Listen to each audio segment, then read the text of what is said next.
natanggap ang 1st Cagayan Provincial Mobile Force Company matapos itong tanghalin ng National Police Commission bilang Best CSOP Implementer para sa Provincial Mobile Force, City Mobile Force Category, Regional Level na ginanap sa Camp Marcelo A. Aduro, Tuguegarao City, Cagayan, kahapon 8 ng Setyembre ngayong taon. Personal itong tinanggap ni Police Major Abdel Aziz D. Maximo, Acting Force Commander ng nasabing unit.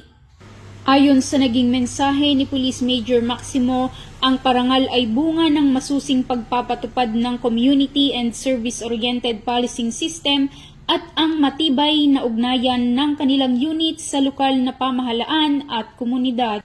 Dagdag pa ng opisyal, magsisilbing inspirasyon ang back-to-back na pagkilalang ito upang mas paigtingin pa ang mga programang pangkapayapaan at pangkaunlaran.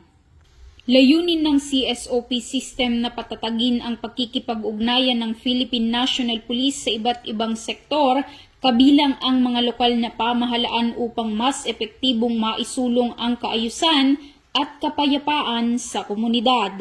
Ang tagumpay ng 1st Cagayan Provincial Mobile Force Company ay nagsisilbing inspirasyon at modelo para sa iba pang unit ng pulisya sa rehiyon.